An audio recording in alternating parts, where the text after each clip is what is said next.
호러나 코미디가 참 재미는 있는데 만들기가 참 어렵긴 한 것 같아요. 어렵죠. 왜냐면 자연스럽고 능청스럽게 보이려면 그거를 이제 억지로 만들려면 더 밑에 잘 깔아야 되니까 설계를 그렇죠. 더 잘해야 되니까. 네네. 그러니까 뭐 있던 현실을 재조명하는 게 아니라 없던 걸 새로 만드는 작업이잖아요. 맞아. 코미디든 호러든 간에. 그러면서도 사람들에게 뭔가 각인이 돼야 될 거 아니에요. 그러니까 이 장르들이 왜 재밌냐면 우리가 평소 생각했는데 쉽게 말하지 못했던 어떤 통념이라던가 금기들을 까버리니까 외모 뭐 이제 평소에는 우리가 이제 예의를 지키고 살아야 되고 질서를 지키고 살아야 되고 사람들을 존중해야 되고 이런 것들을 얘기하지만 사실 우리도 죽이고 싶은 놈이 있고 우리 안에 그런 나쁜 마음들이 있잖아요. 사람들 있죠. 안에 있죠. 내밀한 심리 네. 아니면 또는 내가 약해 보이기 싫어서 드러내고 싶지 않은 심리들 내가 있죠. 뭔가를 무서워하는데 있죠. 좀 이걸 무섭다고 하면 좀 얕볼 것 같다. 아. 그런 것들을 이제 호러나 코미디가 내밀하게 건드려주니까 그런 억지된 심리가 자극되는 데서 좀 재미가 출발을 하는 것 같아요. 코미디 같은 경우는 뭐 그런 상황들을 조금 더 우스꽝스럽게 얘기를 해준다든지 아니면 완전히 비틀린 심사로 얘기를 코미디 해준다든지. 같은 경우는 이제 현재 기능하고 있는 질서를 이제 비꼬고 뒤트는 거고. 네네. 호러 같은 경우는 그냥 그 물리적인 세계 자체를 좀 뒤트는. 그렇죠. 그러니까 우리나라에서 아마 뭐 코미디가 가장 많이 시도되는 세부 장르가 블랙 코미디일 텐데 네네. 보통은 이제 그런 우리가 알고는 있고 받아는 들이지만 납득은 쉽사리 안 되는 그런 심리들을 어떤 인물들의 행동이나 대사를 통해서 보여주잖아요. 그러니까 뭐 약간 마당놀이의 전통 같이 그쵸. 그 권위주의적인 권위주의적이었던 시기가 훨씬 긴 전통에 있는 나라에 살고 있다 보니까 요즘만큼 이제 탈권위가 된 시기가 없죠. 그렇죠. 예전에 항상 이제 권위가 높았던 나라이기 때문에 이제 권력에 대한 어떤 조롱 같은 거는 많이 하죠. 그리고 호러 같은 경우는 우리가 마음속으로는 갖고 있지만 쉽사리 못했던 그런 폭력적인 마음 그런 것들을 아예 가상의 세상을 통해서 무제한적으로 막 해주니까 거기에서 오는 짜릿함이 있을 것 같고 우리나라에서 많이 어필이 되는 오컬트. 평소에 살다 보면 뭘 부시고 싶고 이런 마음이 좀 있나요? 있죠. 저는 뭐 부시고 싶고 이런 건 없거든요. 저는 굉장히 파괴적인 심리가 좀 센 편이고요. 근데 이제 원래 차분해 보이는 분들이 자기 안에 뭔가 이렇게 분노가 이제 흑염룡 같이 내 안에 흑염룡 여러 마리 키우시는 많이 키우죠. 거의 농장 수준인데 네. 그런 것들을 건드려 주니까 그러니까 소우 같은 경우도 물론 해소하면서 사세요. 좀 놀아야 돼. 어쨌든. 근데 그걸 어떻게 해소하죠? 그걸로 인해서 생긴 마음속의 화를 해소하기는 진짜 쉽지 않더라고요. 놀면 되죠. 놀면 돼요? 잘 놀아. 네. 재밌게 노십시오. 네. 알겠습니다. 네. 근데 우리나라에서 요새 반응이 오는 오컬트물 같은 경우는 이거는 좀 뭐 쉽게 말하면 미신 아니면은 내가 좀 사람마다 영적으로 약해지는 파트들이 있잖아요. 네. 뭐 가족이면 가족, 뭐 친구면 친구, 아니면 뭐 어떤 지난 상처에서 오는 트라우마들 그런 것들을 오컬트물이나 어떤 초현실적 유령을 통해서 보여주니까 거기에서 또 한번 자극이 되는 거죠. 공감을 얻고. 그래서 우리나라에서는 오컬트물, 심령물이 오히려 그런 고어물보다는 더 잘 되는 것 같아요. 좀 더 와닿기 쉽고. 그러니까 저는 파묘가 1000만이나 든 것도 이게 진짜 정통 호러로 갔으면 이 정도 성적이 안 나왔을 텐데 그 명당을 원하는 심리 그리고 그 땅을 둘러싼 사람들의 암투 이런 것들이 또 각자의 집안마다 조금씩 있을 것 같거든요. 있죠. 그런 것들을 건드렸기 때문에 기독교를 믿든 네네. 뭐 불교를 믿든 간에 어쨌든 우리가 기본적으로 깔고 있는 어떤 세계관 자체가 무속이 있기 때문에 그 안에 그래서 다 공감을 했던 것 같아요. 네네. 전 신과함께도 그런 식으로 생각합니다. 그렇죠. 그러니까 결국에는 1000만이 들게 하려면 40, 50대 관객들도 와야 되는데 그럼요. 그 분들을 공략하려면 이제 그런 쪽으로 가는 게 영화의 어떤 확장성을 넓혀주는 측면이 있겠죠. 저는 근데 오히려 오컬트의 선호가 늘었다기보다는 그 무속 이나 내세 이런 것에 이제 내재적으로 깔려 있는 어떤 한국인의 세계관을 좀 펼쳐서 흥행이 됐다라고 생각하지. 오컬트에 대한 선호가 늘었는지는 잘 모르겠어. 그러니까 이게 약간 선후 관계 같긴 한데 그런 심리 때문에 오컬트물을 보고 또 오컬트물을 좋아하게 돼서 또 또 이런 비슷한 내용이겠구나 하면서 또 보러 가고 뭐 그런 게 약간 순환 관계에 있지 않을까요? 그러니까 네. 그러니까 좋아서 보러 간다기보다는 설명하기는 보러 어려워요. 갔더니 좋았더라 이런 거죠. 그쵸. 그런데 그게 좋았더니 이제 입소문이 들려오니까 그럼 나도 보러 갈까 이렇게 되면서 천만이 됐을 텐데. 그래요. 그러니까 그 우리가 일상을 살면서는 형성할 수 없는 금기의 영역들이 있고 그 영역에서 어떤 막 난장판이 펼쳐지는 모습이 도파민이 터지는 거죠 보면서. 그러니까 다른 장르에서는 맛볼 수 없는 특이함이라. 그 현실에 그 강하게 뼈대처럼 잠그고 있는 것들이 무너지니까 네네. 그걸 보는 재미가 있는 거죠. 실제로 공포 실험 같은 거를 해보면 그 실험을 참가하신 분들의 긍정적 지표가 상승하고 부정적 지표는 좀 떨어지고 이런데요. 그러니까 우리 현대인들이 갖고 있는 불안이라던가 피로의 정서 이런 것들이 공포 체험을 통해서 많이 조금 다운된다고 하더라고요. 그래서 통제 가능한 괴로움 이런 느낌으로 호러를 조금 긍정적인 방향으로 이렇게 소비하고 이렇게 하는 게 아닌가 싶어요. 저도 이 작품에서 좋았던 게 그거였어요. 호러에 대한 묘사 같은 게 좋았어요. 저는 오컬트를 넣은 게 좀 영리한 각색이었다고 생각이 들어요. 그러니까 실제로는 진짜 살인마하고 싸우는 스토리였거든요. 원작은. 그리고 코미디 같은 경우는 우리가 평소에 갖고 있던 생각, 하고 있던 말들을 다시 한번 돌아보게 되는 거죠. 그러니까 이게 너한테 돈을 벌어다 줄 거야 라는 이야기를 이게 너한텐 이병철이고 정주영이야 이렇게 함으로써 네. 한 번 더 그 관념을 또 생각을 해볼 수 있는 거죠. 타짜에 나온 대사죠. 예, 타짜의 네. 평정장이 하셨던 대사인데. 그리고 아니면 범죄재구성에서 백윤식 씨가 이거는 성공 가능한 일이야 라고 하는 거를 청진기 되면 진단 딱 나오지. 요런 대사들. 그런 대사들을 통해서 야 어떻게 같은 얘기인데 저렇게 하지? 그건 최동훈의 위대함을 또 확인할 수 있네요. 그렇죠. 네. K 타란티노 우리 최동원 감독님의 네, 대사빨을. 네. 그러니까 사람들의 어떤 생각의 차원을 한번 건너보는 거죠. 그런 식으로. 그러니까 어떻게 보면 패러프레이징이죠. 그 뻗다는 말을 이제 네네. 좀 더 쫄깃한 비유로 돌려서 말하는 건데. 그렇죠.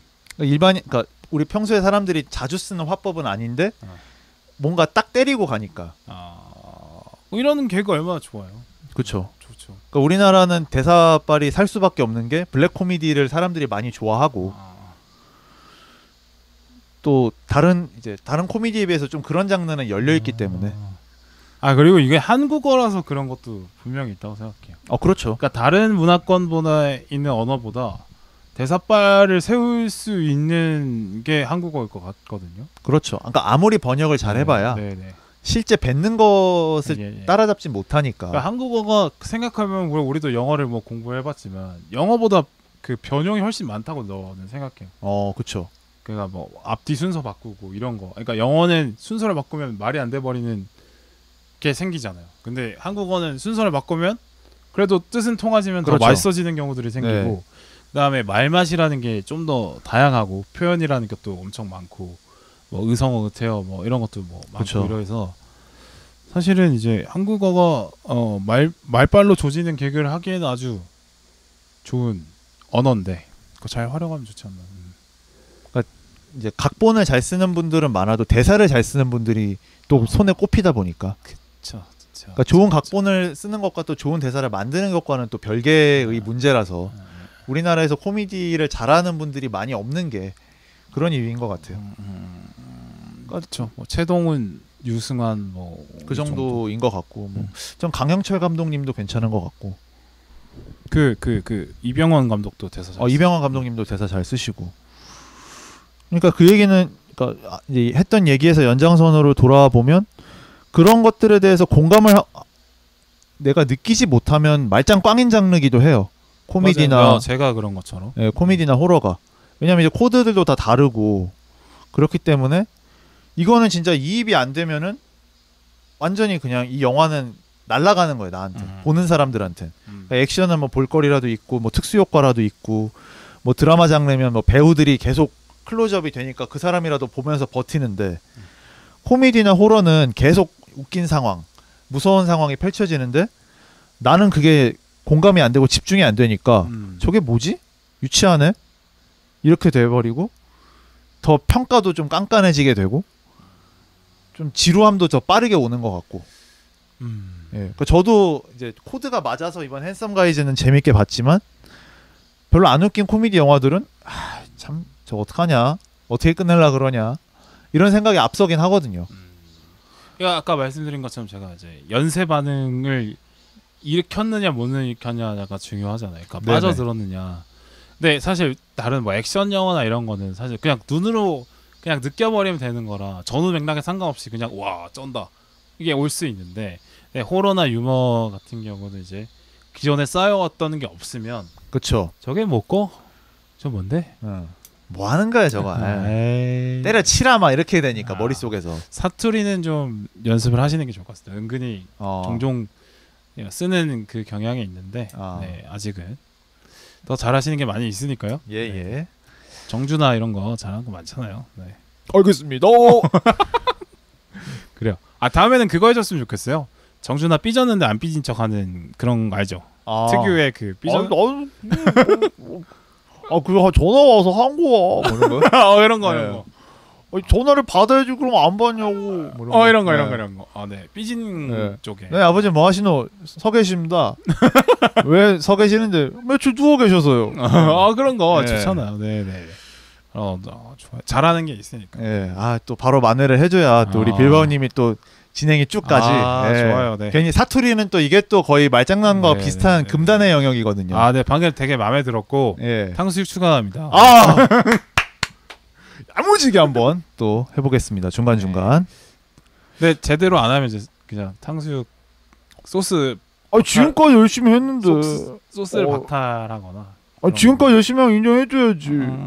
입 닫고 빵이나 먹었으면 좋겠네요. 이 장르가 또 그런 그래서 어쩔 수 없는 비호감 요소들이 있긴 해요. 일단 현실 사회의 엄근진이라 하죠. 네. 엄격하고 근엄하고 네. 그 진지한 분위기와 정면으로 충돌하는 장르이기 때문에 물론 이게 진짜 의표를 찔려서 불편한 걸 수도 있는 건데 그러니까 말도 안 되면 그냥 뭐 딱히 집중하고 싶지 않으니까 굳이 사실 우리가 재밌으려고 보는 건데 내가 재미를 느끼지 못하면 이 장르가 아무리 재미를 추구하려고 해도 소용이 없잖아요. 네. 근데 그런 게 유달리 심한 장르가 코미디랑 호러라서 참 모두를 만족시키기가 너무 어렵고 실제로 어떤 평가들도 좀 다른 장르에 비해서 좀 극명하게 나뉘는 게 있는 것 같아요. 그러니까 이런 장르들은 코드를 넓게 맞출 생각하지 말고 코드를 좁히고 그거를 하드코어하게 가는 게 맞죠. 그렇죠. 네. 그래서 이제 미국에서 그렇게 하는 게 맞죠. 이렇게. 그렇죠. 우리나라는 좀 어렵죠. 어렵죠. 넓혀야 되니까. 그러니까 핸섬 가이즈가 한 것도 거의 그러니까 우리 해외에서 보면은 그냥 흔한 장르물일 텐데 네. 우리나라에선 거의 급진적 결과물이죠. 어떻게 보면. 그래서 저는 이 영화가 좋았던 점은 일단 코미디는 저는 제가 봤을 때는 막 어떤 돌발적 요소라든지 완전히 생소한 코미디 막 병맛 코미디 이런 느낌은 아니었던 것 같아요. 그러니까 일단 기본적으로 상황 자체가 부조리한 사건들이 연속해서 발생을 하면서 사람들이 황당무계함에서 정신을 못 차리게 하는 그 플롯을 깔고 가면서 중간중간 등장인물들이 약간 나홀로 집에식으로 조금 슬랩스틱 느낌을 주는 그런 느낌으로 가면서 또 등장인물들도 물론 뭐 말맛으로 조지지는 않지만 그러니까 대사로 가끔 웃기는 게 있어요. 이희준 배우가 이제 다 거기에 나오는 악당들이 막 당하다가 한 사람이 살아나니까 학생은 아직 죽지 않았군요. 뭐 이런 대사들이라든지 아니면은 공승현과 이희준이 화분 상자를 만들고 있는 모습을 보면서 표준어로 하니까 웃기긴 하네요. 네. 공승현과 이희준이 화분을 만들고 있는 장면은 드디어 미나가 관을 셀프로 짜고 있어. 저 미친 사이코 새끼들 막 이렇게 하잖아요. 그러니까 서로 같은 건데 다르게 이해하는 그런 코미디는 사실은 뭐 완전히 생소한 지점은 아니니까 그리고 약간 감동을 유발하는 지점에서 감동 바로 뺏어오고 아니면 그 신부가 영어를 못한다든지 이런 것들도 많이 봐왔던 코미디라 코미디 자체는 사람들의 익숙함에 많이 기댔고 이제 호러적 요소는 새롭게 도입하는 지점이 많기 때문에 최대한 좀 더 만화적으로 피도 아까 얘기했던 피도 좀 덜 징그럽게 묘사하려 하고 그리고 그 염소 귀신이 되게 유치할 수 있잖아요. 어떻게 보면 그것도 이제 저주의 결과물이다 이렇게 해버리니까 아 그래 어떻게 뭐 망령인가 보지 하면서 그냥 넘어가자라고 할 수 있게끔 설정을 잘 해놓은 것 같아서 저는 이 영화가 익숙함과 생소함을 잘 접목됐기 때문에 좀 반응이 좋지 않았나. 그래서 시도가 좀 성공으로 보였던 것 같다. 네, 이렇게 느껴집니다. 좋아. 네. 그러니까 저도 좀 아쉬운 게 같이 재밌게 봤으면 좀 같이 할 얘기가 많았을 텐데 이게 코미디 영화가 어쩔 수 없는 지점도 있지만 다음에는 같이 재밌게 본 영화도 했으면 좋겠다라는 생각이 준비하면서 들더라고요. 왜냐면 나는 이런 장면 웃겼어. 너도 웃겼니? 나도 웃겼어. 이런 거 좀 해줘야 이 리뷰가 더 또 재밌을 텐데. 근데 뭐 평가가 비슷하게 본 작품도 많이 했잖아요. 근데 코미디는 우리가 거의 안 했어서 그동안. 코미디는 사실 우리가 많이 부딪히잖아요. 현실에서도. 그거는 굳이 영화로 할 네, 필요가 있나? 영화까지. 네.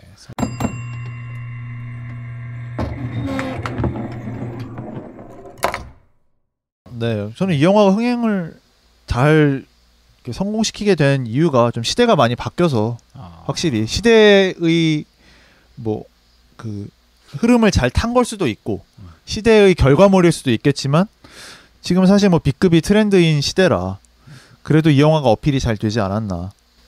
B급이 트렌드였나요?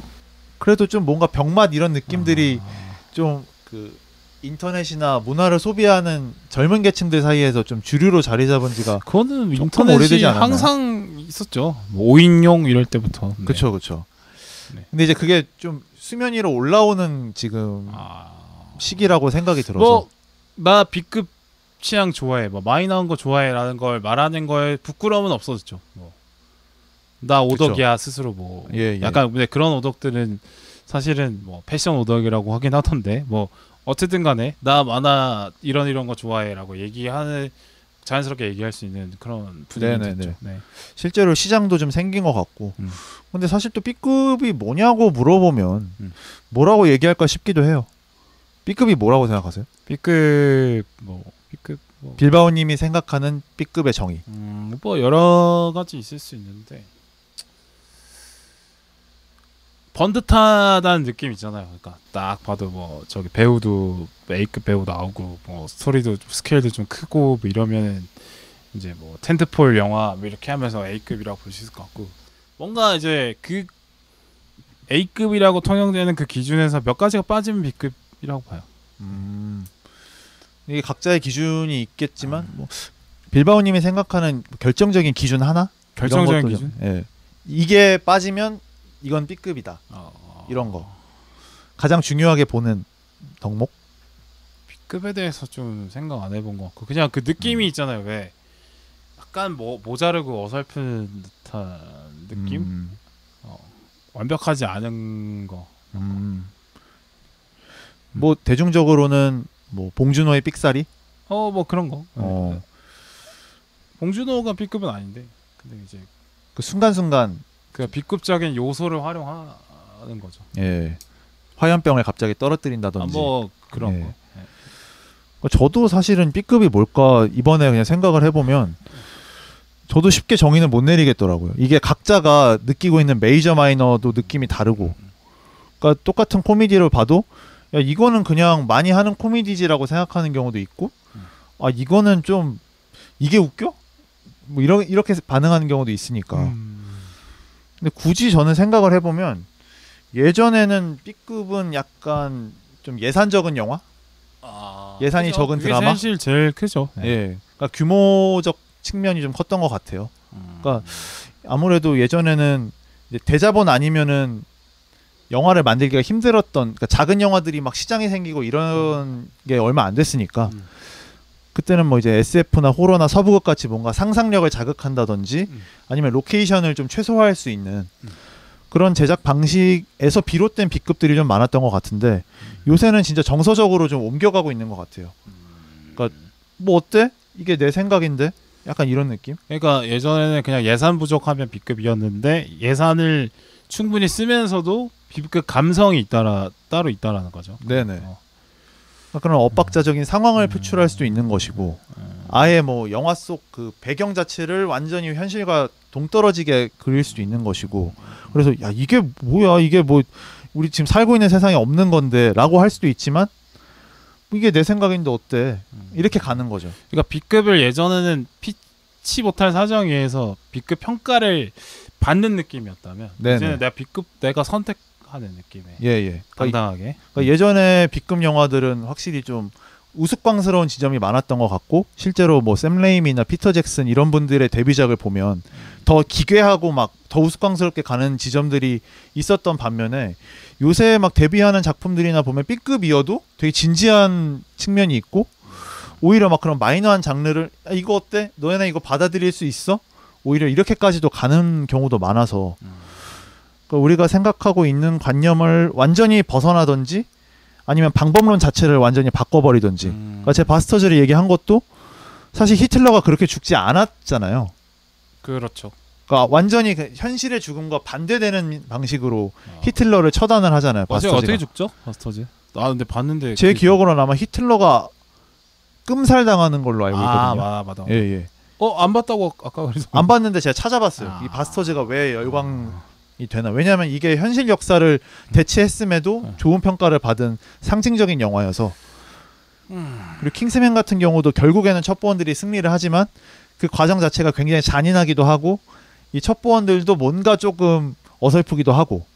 그렇죠. 네네. 그러니까 너무 우리가 평소 생각만으로 뱉기에는 너무 이 세상과 유리돼 있거나 아니면 너무 좀 시체말로 짜치거나 그래서 평소에 말을 안 하는데 이 영화나 드라마 자체가 과장을 담보로 하고 있으니까 이런 것들을 이용해서 만드니까 오히려 시너지가 나고 좀 새롭게 보이고 또 B급이 솔직함이 있는 것 같아요. 그쵸. 그러니까 뭐 킹스맨 얘기하셨는데 킹스맨 마지막에 보면 이제 그 스웨덴 공주. 그쵸. 스웨덴 공주랑 그 후장 섹스라고 하죠. 거기 영화에 표현하니까 뭐 쓰겠습니다. 근데 사실 그런 실제로 그런 걸 좋아하는 분들이 있고, 그러니까 궁금하긴 하거든요. 이거 어떨까? 그거를 활용한 섹스는 어떠할 것인가? 그냥 궁금함을 누구든 갖고 있을 텐데, 그걸 이제 툭 그쵸. 터놓고 해버리니까. 뭔가 여기는 스스로 뭔가를 근사하게 만들 생각이 없네. 네. 여기 오히려 어떻게 보면 앞에서 멋있는 장면 했으니까 마지막에는 유쾌하게 이제 남들이 원래 말하고 싶지만 말 안 하는 그런 걸 툭 건드려 버리면서 약간 그러니까 뭐라 해야 되죠? 밸런스를 맞춘다고 해야 되나? 뭐.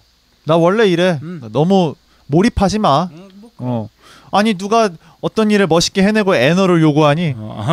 그렇죠. 영화잖아. 이런 걸 보여주는 거겠죠. 솔직하게.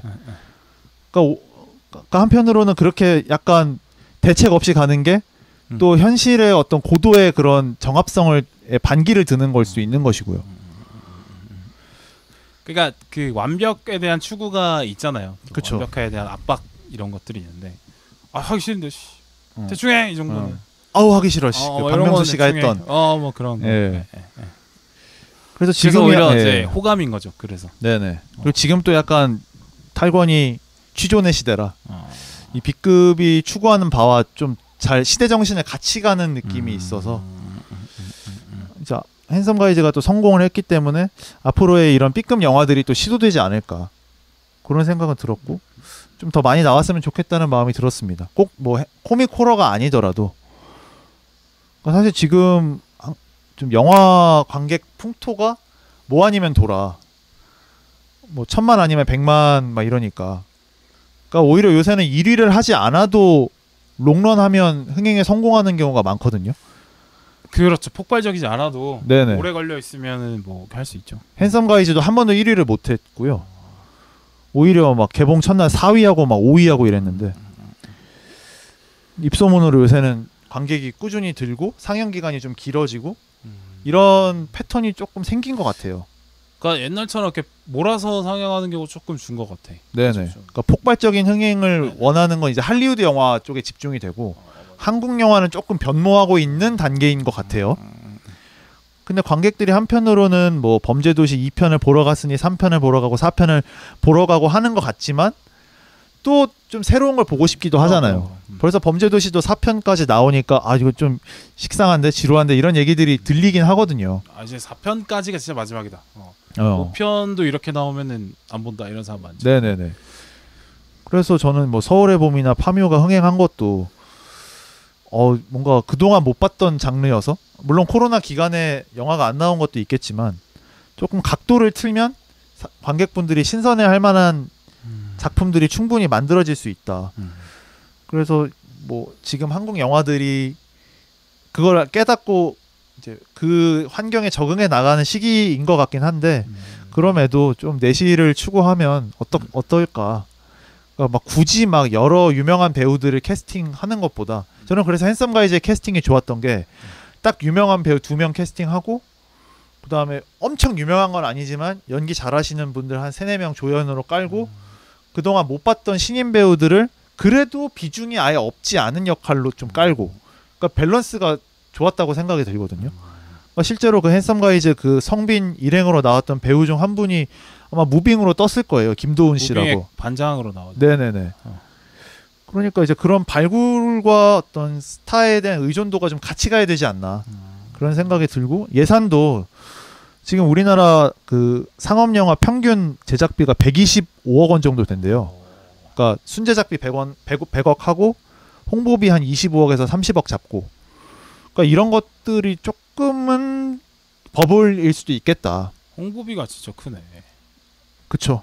왜냐하면 이제 사람들이 너무 홍보 창구가 다양해지니까 이 배우들이나 마케팅 쪽에서도 어떻게 홍보를 해야 될지 모르겠다는 얘기들을 많이 하더라고요. 그러니까 영화끼리 경쟁하는 게 아니니까 그쵸, 유튜브랑도 경쟁을 하는 거고 매체 환경과 부딪혀야 되니까 그러니까 예전에는 뭐 한밤의 TV연예 나가고 연예가 중계 나가고 섹션 나가면 끝나는데 이제는 뭐 성시경 것도 나가야 되고 정재영 것도 나가야 되고 인스타 릴스도 찍어야 되고 이러니까 그러네요. 예.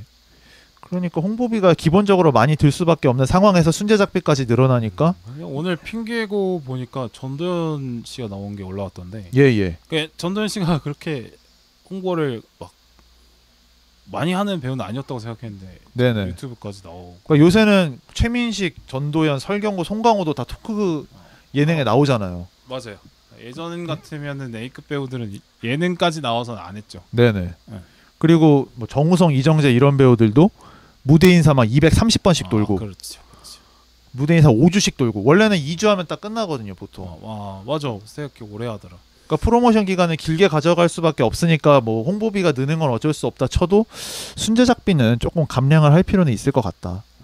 그래서 아이디어와 속도감 중심으로 가는 게 지금 관객들 자체가 워낙 짧은 영상이나 자극적인 영상에 길들여진 분들이 많기 때문에 그런 흐름을 좀 어떻게든 어쨌든 그 트렌드 위에는 올려 놔야 된다는 생각이 있구나. 네네, 그렇죠. 그러니까 요새 한국 영화 러닝타임 보면은 120분 넘어가는 작품들 거의 없고 넘어가도 130분. 그러니까 대작이 별로 없어요. 그러니까 아이리시맨이나 플라워 킬링 문 같이 막 200분 하고 이런 작품들이 거의 없거든요.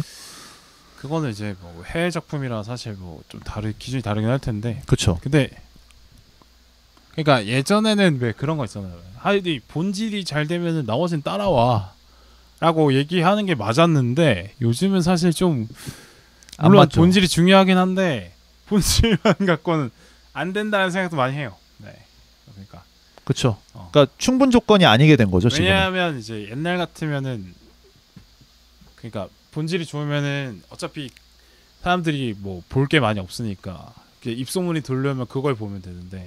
근데 이제는 입소문이 들려오는 게 너무 많은 거야. 너무 많고. 그래서 진짜 본질이 아무리 좋아도 묻히기가 십상이긴 한 것 같아요. 그렇죠. 그러니까 넷플릭스에서 콘텐츠 뭐 있나만 보다가 끝나는 경우도 많아진 세상이라 예전에는 사실 드라마는 SBS, KBS, MBC에서 해주는 것만 보면 되고 영화는 그냥 어떻게 큰 영화 한두 편만 보면 되고 이렇게 됐었는데 맞아요. 콘텐츠 양도 너무 많아지고 뭐 관람료도 오르고 하니까 즐길 것도 너무 많고 그런 점에서 근데 저는 호러 코미디는 확실히 조금 자극성이 강해서 그 매력이 있는 것 같아요. 사람들의 이목을 집중시키기 좋고. 그러니까 그러니까 코미디는 뭐 사실 접근성이 좀 낮으니까 그렇죠. 아이디어만 승부할 수 있으니까 이제 많은데 호러 같은 경우는 이제 영어 정도 규모가 돼야 좀 표현이 되는 게 있잖아요. 뭐 CG나 이런 것 때문에. 네네. 그러니까 일반 유튜브에서 CG를 쓸 수 있는 제작비가 안 나오니까 아직까지는 영화적 스킬이 좀 필요한 장르이긴 해서. 그래서 저는 이번 그 핸섬 가이즈의 성공 너무 반갑고 좀 더 많이 이런 류의 영화들이 시도되고 나왔으면 좋겠다. 그런 생각이 들었습니다. 그냥 뭐 저는 뭐 그렇게 재밌게 본 건 아니지만 이런 영화가 많아지는 거는 공감. 네네. 네. 또 나오다 보면 또 빌바오님의 취향에 맞는 작품이 있을 수 있겠죠. 그러니까 제가 그렇죠. 어떤 영화를 좋아할까 생각을 해봤는데 그 데드 스노우라는 영화가 있어요.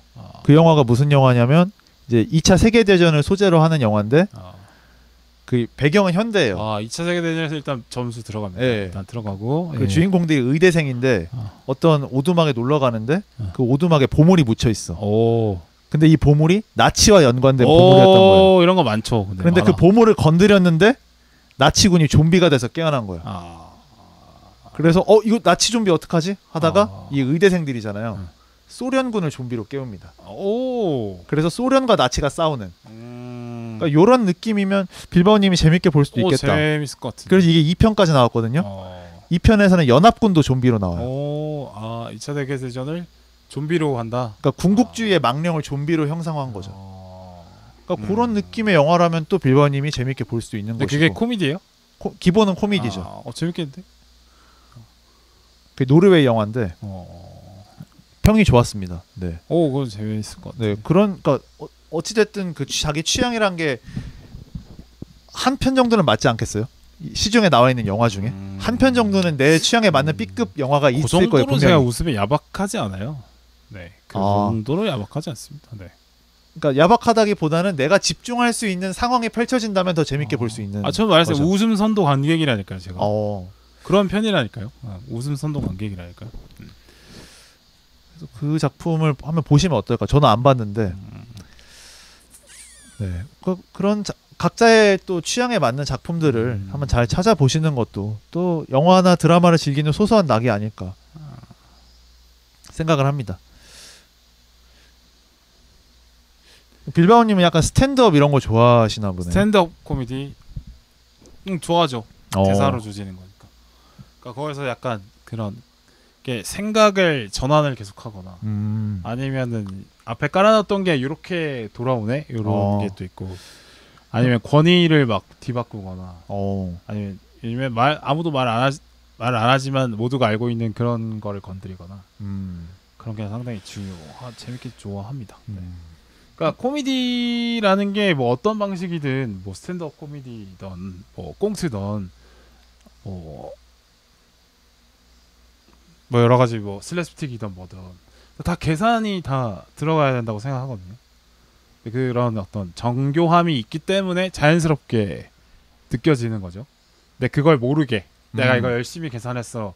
그러니까 티가 안 나게 그걸 숨기는 게 이제 능글맞은 어떤 표정이나 대사 같은 것들인데, 근데 그거를 느껴졌을 때 되게 짜릿하게 생각하는 것 같아요. 그러니까 스탠드업 코미디 잘하는 분들은 그런 게 좀 깔려 있거든요. 그러니까 상당히 편한, 그러니까 그 사람의 말만 들었을 뿐인데 웃음이 나는 건 특별히 뭐 썬데이 코미디도 연기를 좀 하긴 해야 되긴 하고 뭐 표정을 써야 되긴 하긴 하지만 일단 기본적인 어떤 라인으로만 승부를 보고 있는데 그런 점이 상당히 재밌죠. 그렇죠. 그러니까 성의가 있어서 좀 좋은 것 같아요. 되게 빡세게 잘 짜고 포장 잘해왔네 이런 느낌. 근데 성의 없는 코미디는 사실 좀 별로 안 좋아하는. 말장난도 사실 되게 성의 없잖아요. 준비를 할 필요가 없잖아. 말장난 같은 거. 그냥 나오는 거 그대로 받아치면 되잖아요. 반응이죠 사실 그런 거 정도. 사실. 그렇게 봅니다. 네. 그런 건 사실 웃기다고 잘 모르겠어. 그러니까 묵직함이 있어야 된다고 생각하고. 갑자기 빌바오님의 웃음 코드는 약간 그 고도의 기본기를 좀 많이 보시는군요. 어떻게 보면 그러니까 기본적인 말발이나 어떤 네. 논리 정연함이 탑재된 상태에서 네. 그 어떤 말의 앞뒤 구조를 흔들 수 있는. 그럼요. 그러니까 개소리를 하는 것 같이 보이는데 개소리를 한다는 거는 뭐가 옳은지 알고 있기 때문에 거기에 대한 그걸 비껴나가는 얘기를 할 수 있는 거거든요. 그러니까 내가 이걸 비껴가려면 정답이 뭔지 알아야지 비껴가는 거죠. 아, 그게 느껴지면 참 좋아요. 그러니까 이 사람이 현실이 어떻고 원래 뭐 현실은 어떻게 돌아가고 있고 진짜의 속마음은 어떻고 이거를 충분히 꿰뚫은 상태에서 비껴감으로써 그 진실을 오히려 보게 만드는 요런 코미디들인데 그런 게 오히려 좋죠. 그러니까 완전 그거는 길을 일부러 잃는 여행인 거네요. 그렇죠. 일부러 그러니까 상황 판단을 정확히 한 상태에서 일부러 이제 했지만 나는 거기서 비껴나가는. 나는 최단 경로를 알지만 네. 새로운 길을 통해서 이 길을 통해서 말하고자 하는 바가 무언지를 내가 보여주겠다 확실하게. 그렇죠. 그래서 그걸 통해서 뭔가 짧지만 되게 많은 걸 전달하려고 하는 거고.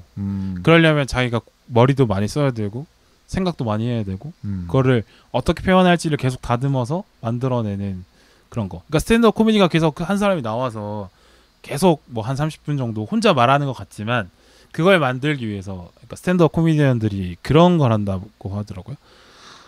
자기가 혼자서 1시간 동안 스탠드업을 코미디를 하기 위해서는 정말 많은 수의 어떤 에피소드와 그 에피소드로 만들어내는 어떤 드립과 뭐 이런 조화 같은 거를 계속 이제 짜내듯이 그러니까 데이터를 계속 축적을 해야 되는. 다듬은 게 이제 줄이고 줄여 놓은 게 1시간이 넘는다는 거는 그만큼이면 준비된 거는 훨씬 많은 시간을 투자했다는 거죠. 그러니까 10분 늘리는 게 그렇게 어렵다고. 그러니까 5분 늘리는 게 어렵다고. 혼자 5분 늘리고 그러니까 그 패턴을 자기가 갖고 있는 창고를 계속 쌓아가지고 5분 늘리고 그게 어렵다고 하더라고요. 그러니까 편집의 메커니즘과 굉장히 비슷한 개그라고 볼 수 있겠네요. 그렇죠. 상당히 그래서 수준이 높다라고. 그렇죠. 사실 편집이라는 게 굉장히 중요한 게 어떤 똑같은 사건을 배치를 해도 재미있게 배치되는 경우가 있고 진짜 재미없게 만드는 경우도 있잖아요. 똑같은 이야기를 했을 때 사람들이 뭐 영상도 똑같은 상황을 보여주지만 어떤 채널은 되게 재밌게 보여주고 어떤 채널은 저걸 저렇게밖에 못 살려? 라고 보여주는 경우도 있어서 이제 넷플릭스가 들어온 이후로 우리나라에도 스탠드업 코미디가 조금씩 뭐 실제 프로그램이 만들어지기도 하고 또 유튜브로 시도도 되고기도 하고 하는데 아직까지는 많은 사람들한테 인식이 안 된 것 같아서. 공연장에 사람 되게 많고 티켓 가격이 꽤 비싸임에도 불구하고 인기 많습니다. 뭐 그렇습니다. 하여튼 그게 오히려 그러니까 개그 뭐 코미디라면은 그냥 리리리리 바보인 척하면 끝나는 거라고 생각하지만 오히려 더 많은 생각과 고민과 상황 판단, 맥락 잡고 그거를 이제 읽고 그거에 적수에 뭔가 맞는 거를 생각해내서 꽂는 행위이기 때문에 이게 짧은 시간 안에 엄청난 데이터 처리가 필요한 거죠. 그런 게 느껴지는 게 참 재미있는 것 같아요.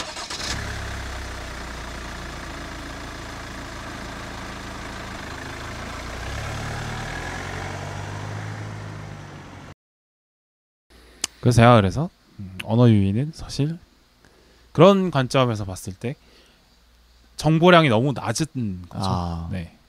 그 어떠한 맥락도 담고 있지 않잖아요. 그냥 음은 유사성이라는 그 어떤 음성 관련된 것만 있는 거지.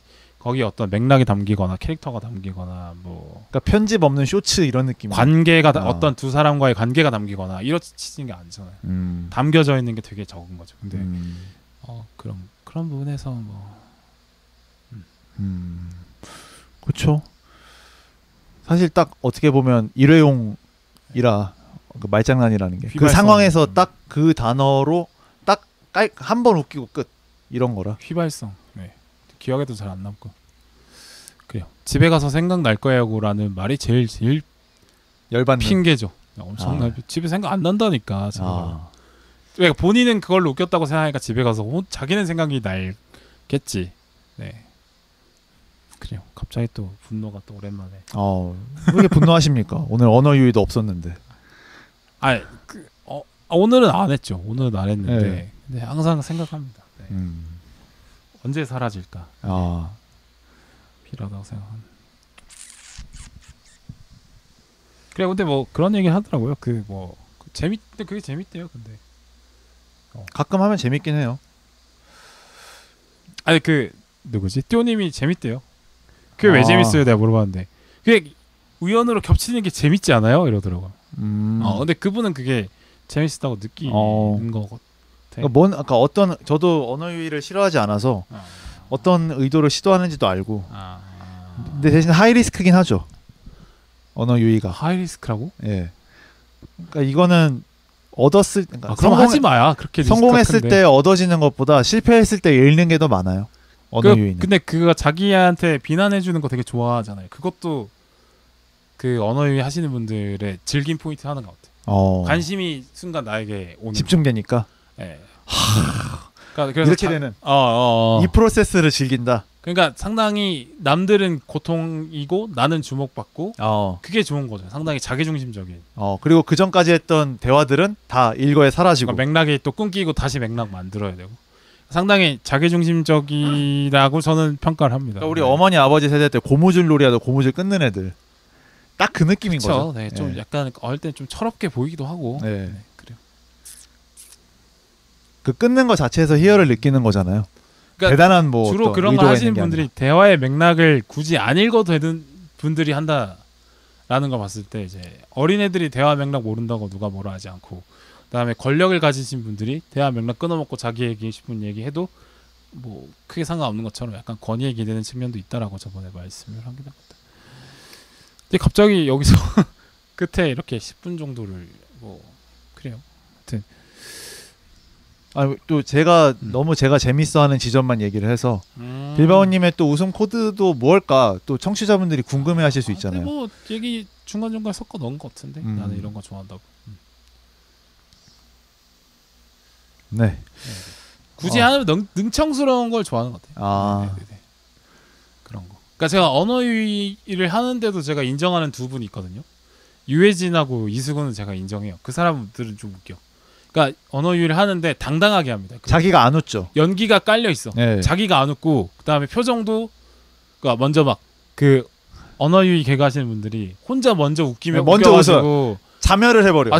그게 진짜 좀 싫어. 그럼 하나도 안 웃기거든요. 근데 정색하고 해야 돼요. 근데 그러니까 그 이수근 유해진이 하는 언어 유희는 맞는데 기본적으로 팔리는 웃김의 컨텐츠는 능청스러워. 그렇죠. 그거를 이제 능청스럽게 자연스럽게 하니까 그 태도가 웃긴 거지 그 말이 웃긴 게 아닌데 어쨌든 그런 그렇죠. 그러니까 맥락이 없는 컨텐츠로 최소한의 맥락을 생산해냈기 때문에 재미있는 건데 캐릭터를 파는 거잖아요. 예, 어쨌든 그래서 웃기는 거죠. 그래서 저는 그렇게 할 수 있으면 언어유희 해도 좋다라고 생각합니다. 네. 먼저 웃는 건 진짜 안 됩니다. 터지면서 그거는 망한 거예요. 부끄러워하듯이 하는 그런 거는 아니면 겸연쩍어 하면서 하거나 뭐 그런 거는 좋지 않다고 생각하고 능청이 깔린 언어유희는 환영이다라고 말씀드리고 싶네요. 네. 근데 대부분 본인이 먼저 자지러지기 때문에 실패를 하는 거죠. 일반인 분들은 그런 경지에 도달하지 못하죠. 그렇죠. 근데 이수근 유해진은 꽁트를 기본적으로 잘하는 사람들이기 때문에 사실은 언어유희를 안 해도 웃긴 사람들인데 이제 그걸 하니까 더 웃길 수 있다 이렇게 보면 될 것 같습니다. 네. 순간 몰입력이라는 좀 소스를 추가해라. 순간적인 몰입을 해서 나는 이거를 마치 뭐 말장난 한 게 아니야 라는 태도로 해야 재밌지. 그러니까 그 사람의 숙련된 능청스러움을 팔아야 된다라는 거죠. 네네네. 그래요. 그러니까 쉽게 생각 안 했으면 좋겠어. 어쨌든 뭐든. 그러니까 많이 투자 안 해놓고 많은 걸 바라는 것 같아요. 그죠? 그러니까 어쨌든 내가 머릿속으로 뭔가 뺑뺑 돌려서 이렇게 뭔가 노력이라는 것들을 했을 때 내가 이제 큰 웃음으로 돌아오면 아주 땡큐인데 그렇지 않은 느낌 생각이 듭니다. 오랜만에 언어유희 오랜만에 한 번 또 비판 오랜만에 했네요. 시원하네요. 또 한 몇 개월 만에 하는 것 같아요. 그렇죠. 뭐 최근에 이제 게스트분들도 빌바오님 성향을 아니까 언어유희 잘 안 하시고 저도 뭐 굳이 빌바오님 앞에서 언어유희를 할 이유도 없는 거고. 언어유희 그러니까 약간 그런 거죠. 약간 톰과 제리가 관계 같은 건데. 아, 그러니까 언어 유희를 안 하면 좀 저도 약간 섭섭한 게 이 사람이 해줘야 내가 또 비난하면서 재미도 있긴 하고. 아, 그러니까 티키타카가 또 그 나오는 거죠. 예. 그 본인도 또 은연중에 한두 번씩 또 하시기도 하고. 그건 이제 예시로. 뭐 그 안데스 서론의 생존자들 할 때도 페르난도 할 때 김난도 교수 하셨잖아요. 그 내가 한 거였어요? 네. 페르난도 하니까 김난도 교수님 생각나네요 하면서. 예. 그러니까 그것도 이제 제가 미리 언어 유희 진짜 짜증난다고 미리 깔아놓고 내가 하니까 웃긴 거죠. 그래서 제가 맥락을 활용하는 거예요. 그러니까 안 그런 사람이 했으면은 또 했네가 되는 건데. 그러니까 약간 자기 모순을. 그러니까 언어 유희 개그의 또 정점이 종착역이 내로남불이에요. 제가 보니까 내 언어 유희는 괜찮아. 근데 남의 언어 유희는 참을 수 없어. 이게 다들 언어 유희러들이 갖고 있는 포인트더라고요. 보니까. 맞아요. 그 띠오님도 자기 언어 유희는 언어 유희라고 하고 네네. 다른 사람들이 하는 건 말장난이라고 네. 하더라고요. 네. 그게 종착역이에요. 그러니까 계속 그러니까 너무 자주 하지 않고 가끔 나와서 이제 언어 유희 개그가 만드는 시츄에이션들이 재밌긴 하죠. 뭐 면박을 준다거나 아니면 그 사람이 뭐 또 막 도망가거나 뭐 이런 거 하거나 아니면은 너도 해놓고 왜 또 나한테 그러는 그런 식의 상황이 재밌긴 하죠. 네. 그 자체로는 재미가 없죠. 저는 그래서 아이 투 아이 전략으로 합니다. 어떤 눈에 넣는. 그러니까 내가 언어 유희를 했을 때 비판하는 녀석이 언어 유희를 한다. 그럼 안 받아주고 나랑 같이 논개처럼 뛰어드는 친구가 있다. 그럼 그 친구가 말도 안 되는 거 해줘도 같이 해주고 아이 투 아이로 가야 돼요. 근데 그러니까 어떤 같이 참여를 해주면 거기서 상황이 바뀝니다. 약간. 그러니까 혼자 언어 유희하고 툭 끊기고 다음으로 넘어가 버리면 좀 망한 게 되는데 누가 언어를 뭐 쳤어요. 옆에서 누가 같이 쳐줘. 그러면 이제 동참하는 것 때문에 웃음의 어떤 그림이 생기는 거죠. 그러니까 언어 유희 자체로 재밌진 않지만 동참하는 그림이 웃긴 거죠. 네네. 그래서 진짜 비열한 케이스가 망한 언어 유희를 해놓고 그 분위기를 살려주려고 내가 같이 뛰어들었더니 그건 재미없네 이래. 지가. 그건 진짜 비열한 녀석입니다. 그거 제가 많이 하는 건데. 그건 진짜 비열한 케이스다. 그건 좀 비열하긴 하네요. 예. 아니 사경에서 헤맬 뻔한 친구를 내가 손을 잡아줬더니 지가 나를 물속으로 끌고 들어가서 내 등을 밟아. 나를 밟고 올라가는. 진짜 비열한 놈이죠. 그런 놈들은 절대 저는 그 다음부터 호응 안 해줍니다. 같이 죽자. 품앗이를 상당히 중요 생각하시는 거. 그렇죠. 뭐 상대방이 재미없게 느끼는 걸 제가 굳이 해줄 이유는 없는 거죠. 그러지 않겠습니까? 유머라는 게 상대방 기분 좋으려고 해준 건데 이 사람이 망해가지고 내가 도와주려고 했는데 그러니까 네가 노잼이야 하면서 나는 익사당하고 지는 살고 무트로 나오고. 진짜 열받는 캐릭터네요. 저는 그렇게까지는 잘 안 하는 것 같아요. 그런 친구들이 몇 명 있어서 저는 그 친구들이 언어 유희로 수렁에 빠지면 손을 흔들어 줍니다. 이니셜이라도 한번 얘기하시죠. K군 뭐 많은데 네. K군이 좀 심한데 그 K군한테는 절대 제가 호응을 해주지 않습니다. 잘 가라 친구야. 다시 살아나렴 이렇게 되는 거죠. 근데 이제 그 한 대화에 참가하고 있는 사람이 한 4명 이상 되는데 언어 유희를 한 명 쳤어. 또 한 명이 참가를 해줬어. 예. 3명부터 참가하면 좀 웃겨요. 그렇죠. 거의 뇌절로 가니까. 그 뇌절로 가니까 이제 뇌절로 웃기는 거죠. 그건 좀 재밌어요. 예. 그러니까 저는 그 친구가 참여해준 친구가 재미없게 참여를 해줘도 저는 그렇게 섭섭하지 않아요. 이 친구의 마음을 아니까. 그러니까 내가 뻘쭘히 하는 걸 막아주고 싶었구나라는 그 선의가 먼저 느껴져서 그냥 이 친구가 재미없게 더 받아쳐줘서 상황을 악화시켜줘도 그 친구가 원망스럽지 않습니다. 예. 영화에 맥커핀이라는 게 있지 않습니까? 네네. 맥커핀은 사실 의미가 없지만 그 맥커핀 때문에 벌어진 상황이 재밌는 거잖아요. 그렇죠, 그렇죠. 그 개그에 있어서도 언어 말장난이 그런 것 같습니다. 네네. 말장난 자체는 사실 개그 지수가 높지 않죠. 예. 그걸 놓고 벌어지는 상황이 좀 재밌어요. 그렇죠. 예를 들면 제가 중국집에 갔어요. 중국집에 가서 뭐 먹을래? 좀 짜증난다. 짜증날 땐 짜장면 이래요. 그러면 아무도 호응을 안 해주는 케이스가 있고 하더니 우울할 땐 울면 하는 친구가 있어요. 그거는 좀. 그러면 이제 누가 복잡할 땐 볶음밥 해서 같이 탕탕탕탕 탕수육 이렇게 가는. 그렇게 가면 그런 진짜 걸 하모니고. 원하는구나. 약간 그런 거 좋아하는. 전 그런 거 하모니라고 보고 짜증날 땐 짜장면 하는데 그럼 씨발 짬뽕은 뭔데 이 새끼야. 뭐 이렇게 하면 나쁜 새끼 이러면서. 저는 그런 걸 이해하려고도 하지 않습니다. 그래 라고 넘어가죠. 그냥 바로 주문을 하죠. 반응하지 않습니다. 저는 다 끊어버리는 편. 저는 좀 이렇게 호흡하고 싶기 때문에 아. 한번 보는 거죠. 그런 걸로 아. 상대방의 성향도 한번 보는 거고.